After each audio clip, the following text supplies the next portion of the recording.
ओम शांति। 16 जनवरी 2023। प्यारे बाबा के महावाक्य। मीठे बच्चे, जितना जितना दूसरों को ज्ञान सुनाएंगे उतना तुम्हारी बुद्धि में ज्ञान रिफाइन होता जाएगा। इसलिए सर्विस ज़रूर करनी है। प्रश्न है, बाप के पास 2 प्रकार के बच्चे कौन से हैं? उन दोनों में अंतर क्या है? उत्तर, बाप के पास एक है लगे सौतेले बच्चे, दूसरे हैं सगे मातेले बच्चे। लगे बच्चे मुख से सिर्फ बाबा मम्मा कहते, लेकिन श्रीमत पर पूरा नहीं चल सकते, पूरा बलिहार नहीं जाते। सगे बच्चे तो तन मन धन से पूर्ण समर्पण अर्थात ट्रस्टी होते हैं, कदम कदम श्रीमत पर चलते हैं। लगे बच्चे सेवा न करने के कारण चलते चलते गिर पड़ते हैं, संशय आ जाता है। सगे बच्चे पूरा निश्चय बुद्धि होते हैं।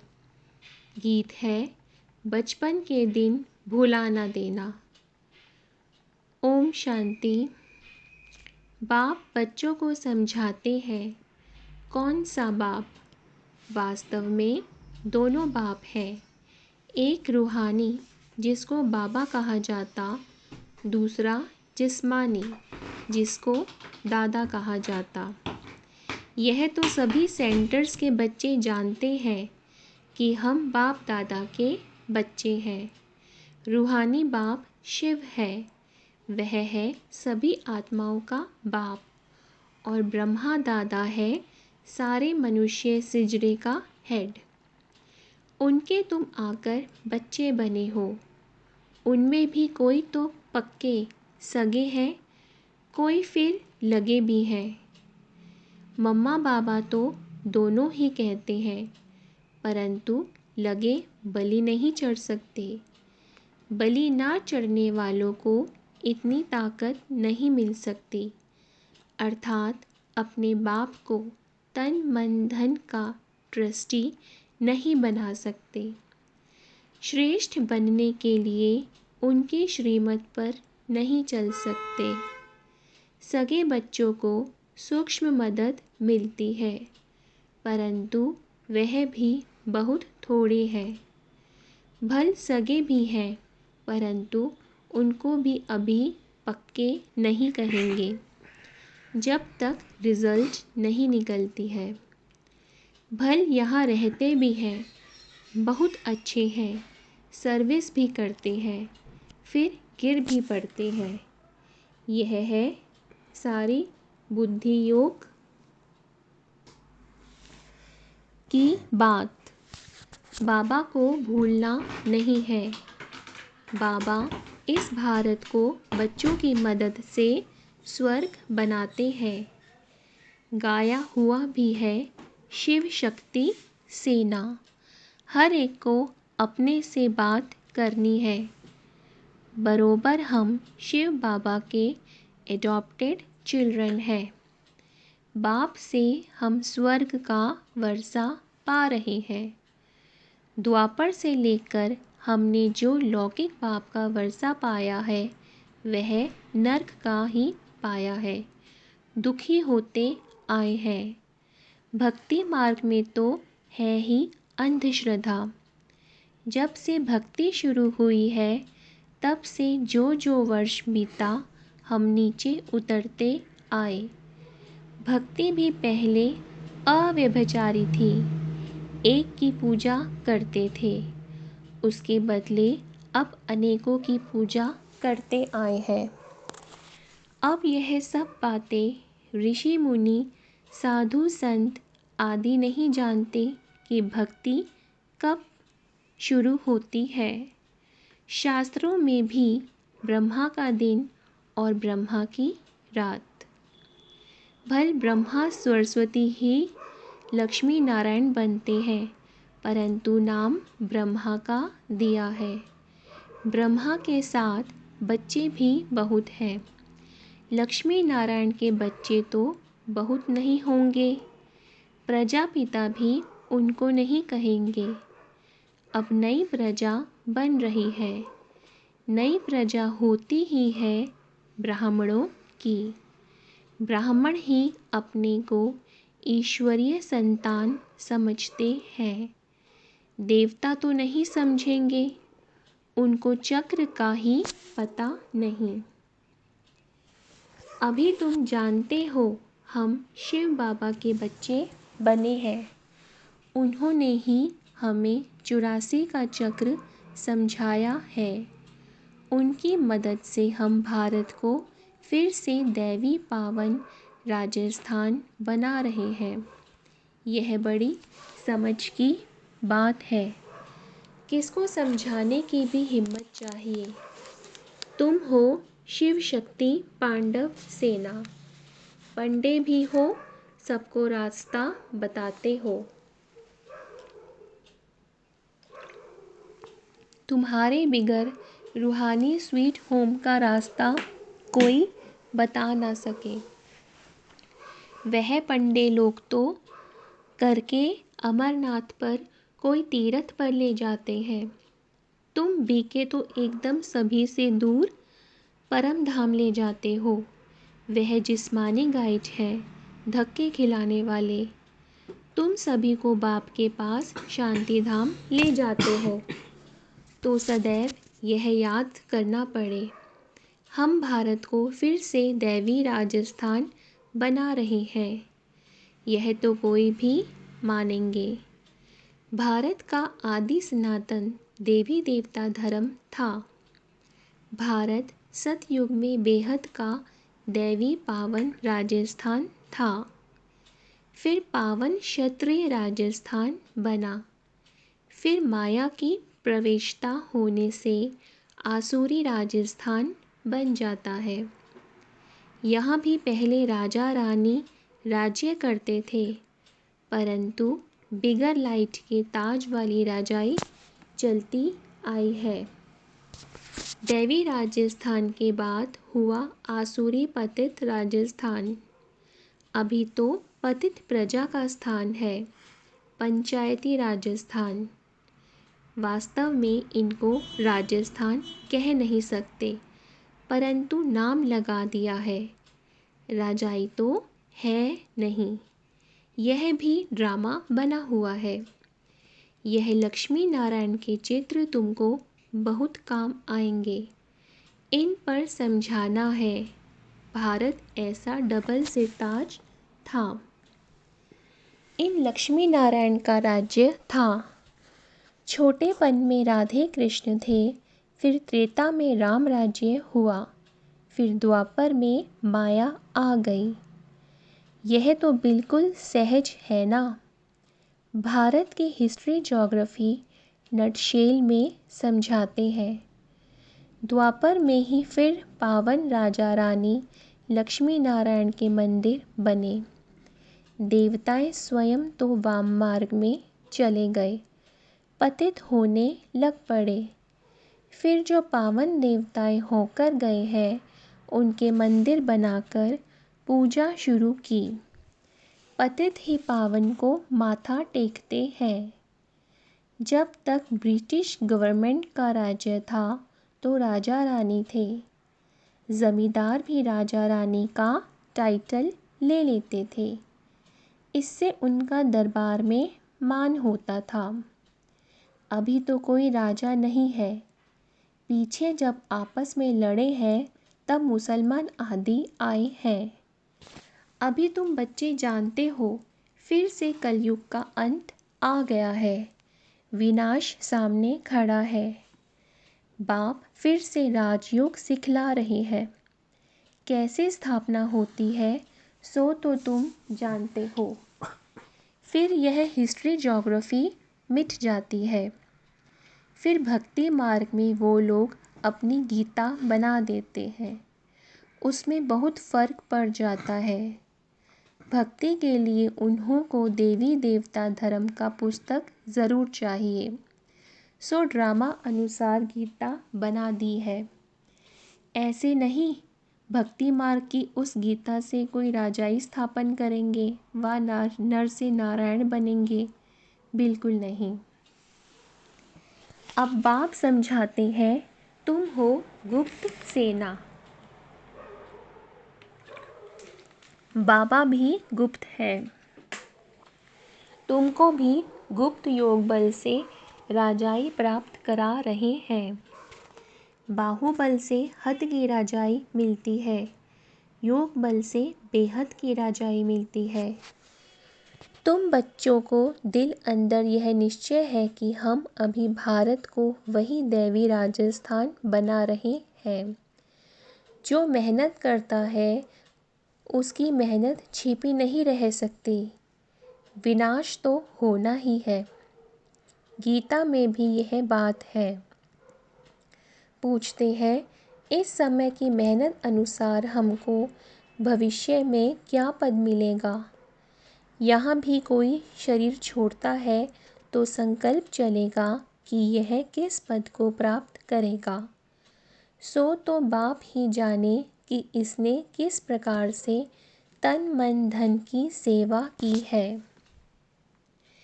यह बच्चे नहीं जान सकते, बाप दादा जाने। बताया भी जा सकता है, इस प्रकार की सेवा तुमने की है। ज्ञान उठाया या नहीं, परंतु मदद तो बहुत की है।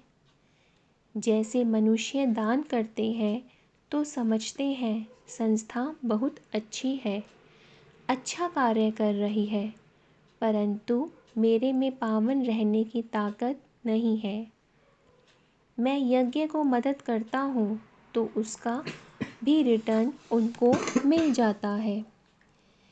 जैसे मनुष्य कॉलेज बनाते हैं, हॉस्पिटल बनाते हैं औरों के लिए, ऐसे नहीं कहेंगे कि मैं बीमार पड़ूं तो हॉस्पिटल में जाऊं।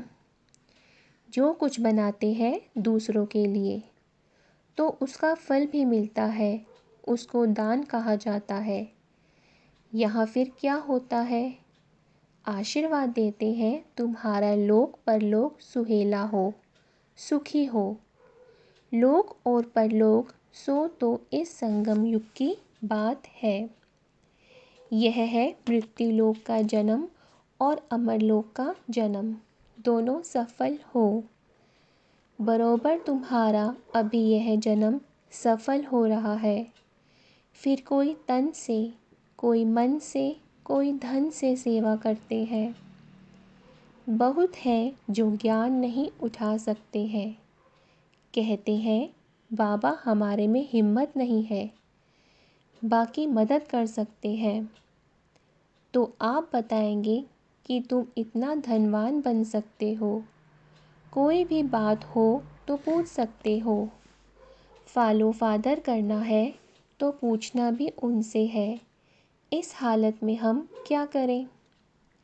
श्रीमत देने वाला बाप बैठा है, उनसे पूछना है, छिपाना नहीं है, नहीं तो बीमारी बढ़ जाएगी। कदम कदम श्रीमत पर ना चले तो रोला पड़ जाएगा। बाबा कोई दूर थोड़े ही है, सम्मुख आकर पूछना चाहिए। ऐसे बाप दादा के पास घड़ी घड़ी आना चाहिए। वास्तव में ऐसे मोस्ट बिलव्ड बाप के साथ तो इकट्ठा रहना चाहिए। साजन को चटक जाना चाहिए, वह है जिस्मानी, यह है रूहानी। इसमें चटकने की बात नहीं, यहाँ सबको बिठा नहीं देंगे।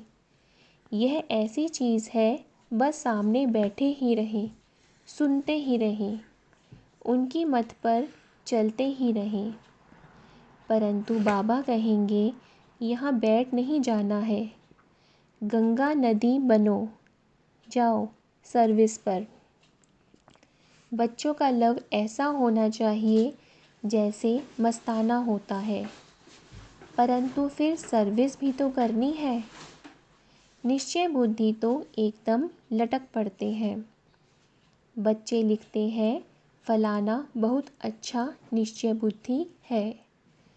मैं लिखता हूँ, कुछ भी नहीं समझा है। अगर निश्चय बुद्धि है कि स्वर्ग का मालिक बनाने वाला बाप आ गया है, तो 1 सेकंड भी मिलने बिगर रह ना सके। बहुत ही बच्चियां हैं जो तड़पती हैं, फिर घर बैठे उनको साक्षात्कार होते हैं ब्रह्मा और कृष्ण का। निश्चय हो कि बाप परम धाम से हमें राजधानी देने आए हैं, तो फिर आकर बाबा से मिलें। ऐसे भी आते हैं, फिर समझाया जाता है कि ज्ञान गंगा बनो। प्रजा तो बहुत चाहिए, राजधानी स्थापन हो रही है। यह चित्र समझाने लिए बहुत अच्छा है। तुम किसको भी कह सकते हो कि हम फिर से राजधानी स्थापन कर रहे हैं। विनाश भी सामने खड़ा है। मरने से पहले बाप से वर्षा लेना है। सभी चाहते हैं वन ऑलमाइटी गवर्नमेंट हो। अब सब मिलकर एक थोड़े ही बन सकते हैं। एक राज्य था ज़रूर, जिसका गायन भी है। सतयुग का नाम बहुत वाला है, फिर से उसकी स्थापना हो रही है। कोई इन बातों को झट मानेंगे, कोई नहीं मानेंगे। 5000 वर्ष पहले लक्ष्मी नारायण का राज्य था, फिर इन राजाओं का राज्य हो गया। राजाएं भी अब पतित हो गए हैं। अब फिर पावन लक्ष्मी नारायण का राज्य होगा। तुम्हारे लिए तो समझाना बहुत ही सहज है। हम दैवी राजधानी स्थापन कर रहे हैं, शिव बाबा की श्रीमत से और उनकी मदद से। शिव बाबा से शक्ति भी मिलती है, यह नशा रहना चाहिए। तुम वॉरियर्स हो, मंदिरों में भी जाकर समझा सकते हो, तो स्वर्ग की स्थापना ज़रूर रचयिता द्वारा ही होगी ना। तुम जानते हो बेहद का बाप एक है। तुम्हारे सम्मुख तुमको ज्ञान श्रृंगार कर रहे हैं, राजयोग सिखला रहे हैं। वो गीता वाले कभी राजयोग सिखला न सके। यह अभी तुम बच्चों की बुद्धि में नशा चढ़ाया जाता है। बाबा आया है स्वर्ग की स्थापना करने। स्वर्ग में है ही पावन राजस्थान। मनुष्य तो लक्ष्मी नारायण के राज्य को ही भूल गए हैं। अब बाप सम्मुख बैठ समझाते हैं। तुम कोई भी गीता पाठशाला आदि में चले जाओ। सारी हिस्ट्री ज्योग्राफी अथवा 84 जन्मों का समाचार कोई सुना न सके। लक्ष्मी नारायण के चित्र साथ राधे कृष्ण का भी हो तो समझाने में सहज होगा। यह है करेक्ट चित्र, लिखत भी उनकी अच्छी हो। तुम्हारी बुद्धि में सारा चक्र याद है, साथ में चक्र को समझाने वाला भी याद है। बाकी निरंतर याद के अभ्यास में मेहनत बहुत है। निरंतर याद ऐसी पक्की हो जो अंत में कोई कीचड़ पट्टी याद ना आए। बाप को कभी भूलना नहीं है। छोटे बच्चे बाप को बहुत याद करते हैं, फिर बच्चा बड़ा होता है तो धन को याद करते हैं। तुमको भी धन मिलता है, जो अच्छी रीति धारण कर फिर दान करना चाहिए। पूरा फिलैंथ्रोपिस्ट बनना है। मैं सम्मुख आकर राजयोग सिखाता हूँ। वह गीता तो जन्म जन्मांतर पढ़ी, कुछ भी प्राप्ति नहीं हुई। यहाँ तो तुमको नर से नारायण बनाने लिए यह शिक्षा दे रहा हूँ। वह है भक्ति मार्ग। यहाँ भी कोटों में कोई निकलेगा तो तुम्हारे देवी घराने का होगा। फिर ब्राह्मण बनने ज़रूर आएंगे। फिर चाहे राजा रानी बने चाहे प्रजा, उसमें भी कई तो सुनंती कथंती भागंती हो जाते हैं, जो बच्चा बन फिर फारकती देते हैं। उन पर बहुत बड़ा दंड है, कड़ी सजा है। इस समय ऐसा कोई कह नहीं सकता कि हम निरंतर याद करते हैं। अगर कोई कहे तो चार्ट लिखकर भेजे, तो बाबा सब समझ जाएंगे। भारत की सेवा में ही तन मन धन लगा रहे। लक्ष्मी नारायण का चित्र हमेशा पॉकेट में पड़ा हो। बच्चों को बहुत नशा होना चाहिए। सोशल वर्कर्स तुम्हारे से पूछते हैं, तुम भारत की क्या सेवा कर रहे हो? बोलो, हम अपने तन मन धन से भारत को दैवी राजस्थान बना रहे हैं। ऐसी सेवा और कोई कर नहीं सकता। तुम जितनी सर्विस करेंगे उतनी बुद्धि रिफाइन होती जाएगी। ऐसे भी बहुत बच्चे हैं जो ठीक रीति नहीं समझा सकते हैं, तो नाम बदनाम होता है। कोई कोई में क्रोध का भूत भी है, तो यह भी डिस्ट्रैक्टिव काम किया ना। उनको कहेंगे, तुम अपना मुंह तो देखो, तुम लक्ष्मी या नारायण को वरने लायक बने हो। ऐसे जो इज्जत गंवाने वाले बच्चे हैं, वह क्या पद पाएंगे? वह प्यादों की लाइन में आ जाते हैं। तुम भी सेना हो ना। अच्छा, मीठे मीठे सिक्के लदे बच्चों प्रति माता पिता बाप दादा का याद प्यार और गुड मॉर्निंग। रूहानी बाप की रूहानी बच्चों को नमस्ते। हम रूहानी बच्चों की रूहानी बाप दादा को नमस्ते। धारणा के लिए मुख्य सार: अविनाशी ज्ञान रत्नों का महादानी बनना है। तन मन धन से भारत को स्वर्ग बनाने की सेवा करनी है। कोई भी विनाशकारी कार्य नहीं करना है। निरंतर याद के अभ्यास में रहना है। वरदान है, एक रस और निरंतर खुशी की अनुभूति द्वारा नंबर 1 लेने वाले अखूट खजाने से संपन्न भव। नंबर 1 में आने के लिए एक रस और निरंतर खुशी की अनुभूति करते रहो। किसी भी झमेले में नहीं आओ। झमेले में जाने से खुशी का झूला ढीला हो जाता है, फिर तेज नहीं झूल सकते। इसलिए सदा और एक रस खुशी के झूले में झूलते रहो। बाप दादा द्वारा सभी बच्चों को अविनाशी, अखूट और बेहद का खजाना मिलता है, तो सदा उन खजानों की प्राप्ति में एक रस और संपन्न रहो। संगम युग की विशेषता है अनुभव। इस युग की विशेषता का लाभ उठाओ। स्लोगन है, मनसा महादानी बनना है तो रूहानी स्थिति में सदा स्थित रहो। मनसा महादानी बनना है तो रूहानी स्थिति में सदा स्थित रहो। अच्छा, ओम शांति।